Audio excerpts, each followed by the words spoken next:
एक एक करके सुनाऊंगा तो मुझे लगता है कि डिबेट इसी पे खत्म हो जाएगी। विनोद जी, जम्मू कश्मीर के साथ आपने जम्मू कश्मीर की बात की। जम्मू कश्मीर जब जहाँ पे देश को आज़ादी मिली उसके बाद से लेके आज तक जम्मू कश्मीर के अंदर इतनी ज़्यादा तरक्की हुई, इतने ज़्यादा कॉलेज, हॉस्पिटल, स्कूल, अरे जिन कॉलेज में, यूनिवर्सिटी में आप पढ़ के आए हो वो भी तो कांग्रेस ने ही बनाए हैं जी। आज जिस तरीके से बात की जाती है कि इतनी तेजी से रोड बन रहे हैं, जब कांग्रेस का वक़्त था उस वक़्त पत्थर जो होते थे वो हथौड़ों से तोड़े जाते थे। आज जेसीबी का ज़माना है, जो टेक्नोलॉजी का ज़माना है, तो उस तरीके से ये चीज़ें चलेंगी। आपने पहले बात की कि न्याय यात्रा की। आज देश के अंदर क्या हो रहा है, जो नौजवान है उसके साथ वायदा किया था देश के प्रधानमंत्री ने कि हर साल 2 करोड़ नौजवानों को रोजगार दिया जाएगा। अब न रहेगा कोई बेरोजगार। अब की बार भाजपा सरकार इस नारे के साथ देश के नौजवानों को ठगा गया। अरे सुनिए ना जी, आप सुनते ही नहीं जी। इसी वादे के साथ देश के नौजवानों को ठगा गया। आज बेरोजगारी की जो दर है उसने पिछले कई सालों के रिकॉर्ड तोड़ दिए। आज देश के अंदर महंगाई कहां से कहां पहुंच गई।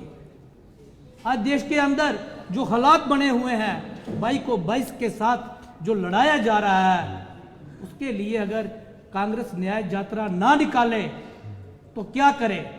आप बताइए कि जब देश का प्रधानमंत्री ने आज जो एक बड़ी बातें चलती है, मोदी की गारंटी जी, प्रधानमंत्री की गारंटी, प्रधानमंत्री ने तो नौजवानों को भी नौकरी की गारंटी दी थी, महंगाई की भी गारंटी दी थी।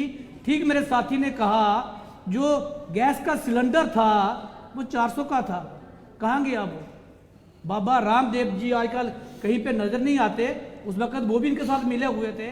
वो भी कहते थे कि आपको 35 रुपये लीटर वाली सरकार चाहिए या 100 रुपये लीटर वाली।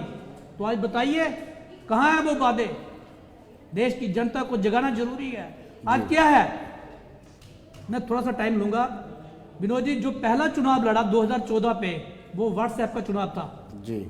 व्हाट्सएप के ऊपर रोज मैसेज आते थे कि इतनी गायें काटी गई, लालू प्रसाद यादव का 20,000 करोड़ जो स्विट्जरलैंड के बैंकों में, सोनिया गांधी का इतना, मुलायम सिंह का इतना काला धन।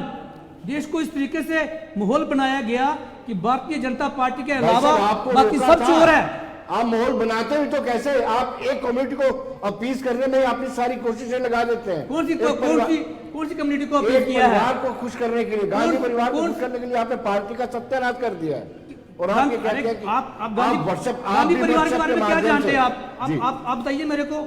जब देश के प्रधानमंत्री पंडित जवाहरलाल नेहरू जी थे, 17 साल वो प्रधानमंत्री रहे, उनकी एक ही बेटी थी। प्रधानमंत्री के होते हुए, पंडित जी के होते हुए इंदिरा जी कभी कोई एमपी को क्या, कोई एमएलए भी नहीं बनी, लेकिन सरदार वल्लभ भाई पटेल की बेटी को 2 बार राज्यसभा बनाया। जब इंदिरा जी देश की प्रधानमंत्री थी, उनके 2 बेटे थे।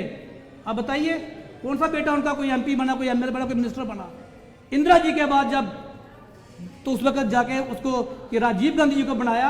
आप बताइए ना, आप गांधी परिवार की बात करते हैं, वही एक खानदान देश के अंदर, जिस खानदान के 2 देश के जो प्रधानमंत्री थे उन्हें शहादत दी है।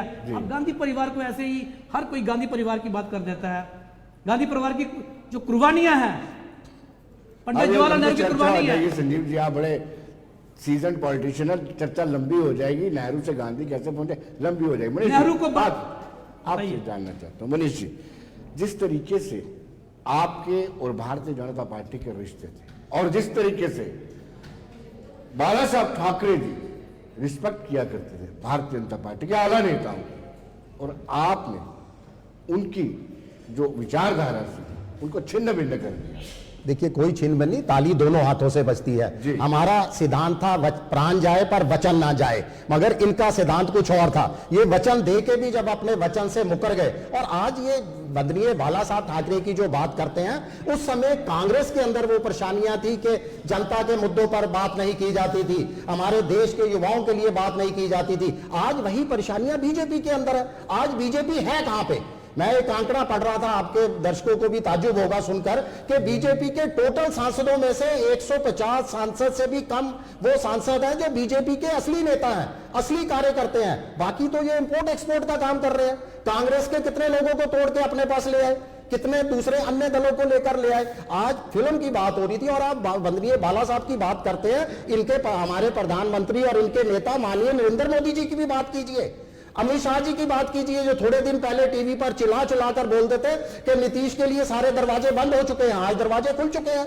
माननीय प्रधानमंत्री जी अजीत पवार पर जो है इतने बड़े बड़े कितने लाख 7600 लाख करोड़ का आरोप लगाते थे, आज अजीत पवार को वो अपना आशीर्वाद देके उन्होंने वहां पर उप मुख्यमंत्री बना रखा।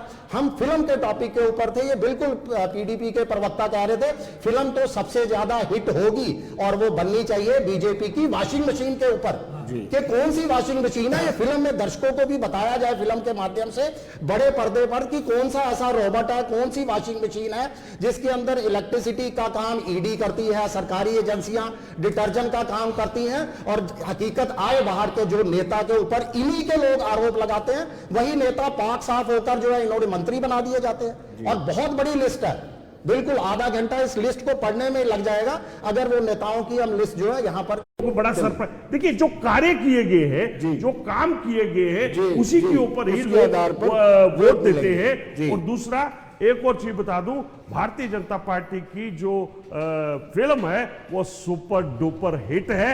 इनको भी मालूम है कि लोग पसंद कर रहे हैं, आने वाली इलेक्शंस में ये क्लियर हो जाए। छोटे से ब्रेक के बाद वृंदा जी